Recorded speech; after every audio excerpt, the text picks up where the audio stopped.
Bing bong is only going to keep getting scarier for the league, man.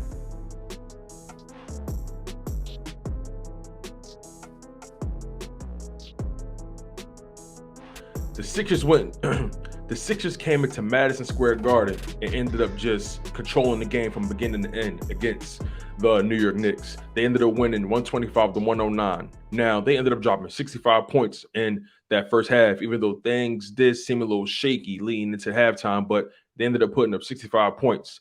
And the third quarter is where things got a little hairy. The New York Knicks started to come close, and they did take a lead for a momentary time. But then once the fourth quarter came, we continued to get to the free throw line. We continued to dominate our possessions. We continued to play good defense. We only allowed them to score 20 points in that fourth quarter, and we just took advantage of all our opportunities. Look, we got to give credit where credit is due. Joel Embiid and James Harden are just on another level.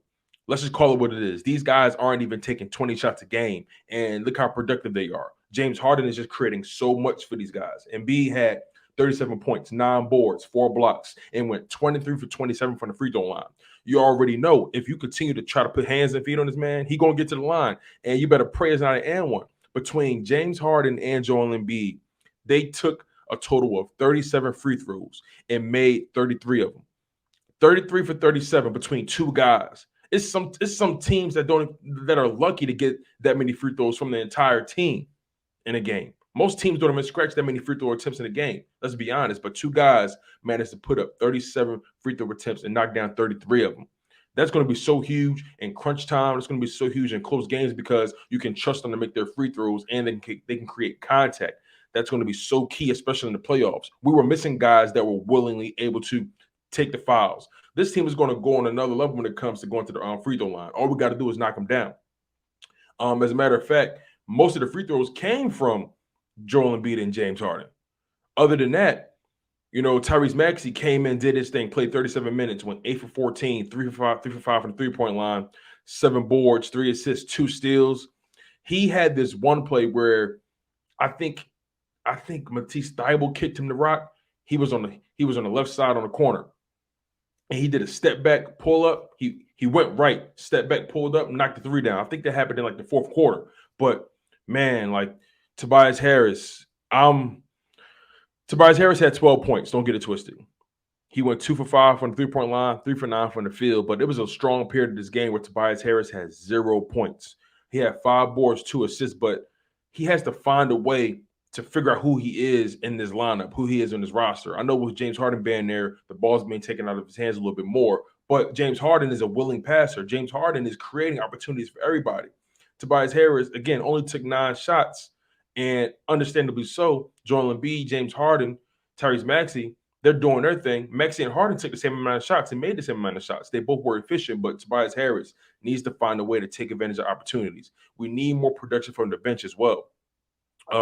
Shake Milton, he's not giving us enough, in my opinion. Korkmaz not giving us enough. I don't see why Isaiah Joe won't get more minutes. Neither Shake Milton or freaking Korkmaz are that exemplary for me to not give Isaiah Joe minutes. Paul Millsap played 12 quality minutes, went 3 for 5. Danny Green, I want more from him as well. But clearly the starters dominated this game, and I'm okay with that. I'm okay with the fact that Doc Rivers is starting to keep at minimum 1 to 2 of these guys on the court at all times outside of just the starting lineup. But I want to talk about Tobias Harris again. Tobias Harris has officially become the 4th best player on this team. Tyrese Maxey has surpassed him, in my opinion, in terms of production, in terms of intensity, in terms of just playmaking and scoring. Tyrese Maxey is just taking advantage of his opportunities, and he's just being aggressive in all ways. It seems like Tobias Harris is playing passive basketball. It seems like he's just trying to fill out the game, whereas though I respect that, but there's moments where you got to just say, look, I'm that guy too. I can create my own shot. I can get a bucket. The bottom line is James Harden is going to create for you. He's going to make it easier for you. You just got to knock down your opportunities. So I don't want to get too down on Tobias because, so far it's been the James Harden, Joel Embiid, Tyrese Maxey show. And his shots are going to come. There are going to be times where they lean on Tobias Harris more because he got the high hand. So he just needs to find ways to take advantage of the opportunities that he does get. the game against the Timberwolves. He didn't take advantage of nowhere near opportunities that he should have. This game as well did not take advantage of all the open looks that he had. So I don't want to be too down on Tobias Harris, but he has become the fourth option on this team. I don't think none of us can argue about that. But overall, I'm super happy with my Philadelphia 76ers. I'm happy with the way James Harden's been playing, putting up a triple-double in only his second game. He flirted with a triple-double 2 nights ago against the Minnesota Timberwolves. Joel Embiid with 37 points, continuing to make a case for his MVP race. Tyrese Maxey, the young gunner, just coming in, being aggressive, doing his thing. I want to shout out some players on the Knicks as well. I want to shout out Emmanuel quickly. That dude is a problem. You leave him open, he gonna put the ball in the hoop. I love what Quickly brings to the table. I also want to shout out Evan Fournier as well, being pretty efficient, 9 for 16 from the field, 6 for 11 from the 3-point line. RJ Barrett plays very aggressive and he plays very good defense. He went 9 for 22. Julius Randle, he has to step his weight up in my opinion as well. 4 for 13, only 16 points. They need more from you than that, especially being the lead guy. And then 7 of your 16 points came from the free throw line. You got to be more efficient. You got to take advantage of the opportunities. But this game was really won on the free throw line, if we're being completely honest. The Philadelphia 76ers dominated the game. They dominated the physicality. They lived at the free throw line, and they just kept dictating the pace through and through. Super excited for what these Sixers are doing right now. The sky's the limit. I think we could run with anybody. Again, these first two opponents, since we got James Harden, we're 2-0. And sure, the Knicks are still trying to figure things out. They're nowhere near the team they were last year. And then sure, the Minnesota Timberwolves, they are a team that's still growing, still developing. They have 3 legit guys as far as from a talent perspective, and D'Angelo Russell, Anthony Edwards, and Karl-Anthony Towns.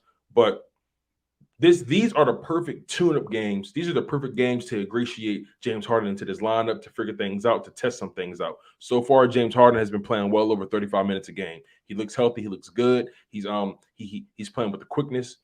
Joel Embiid looks like he's loving everything. Tyrese Maxey is loving everything. No one's missing a beat. We just need Tobias Harris to do a little bit more and take advantage of his opportunities. But make sure you guys comment below. I want to know how you guys feel about this most recent win. The Philadelphia Sixers got over the New York Knicks. We play the New York Knicks at home next, so it's a doubleheader when it comes to the New York Knicks. But comment below. Tell me how you guys feel about Joel Embiid's performance, James Harden's triple-double, Tyrese Maxey's performance as of late. Do you guys believe I am correct where Tyrese Maxey has become the third best option outside of Tobias Harris?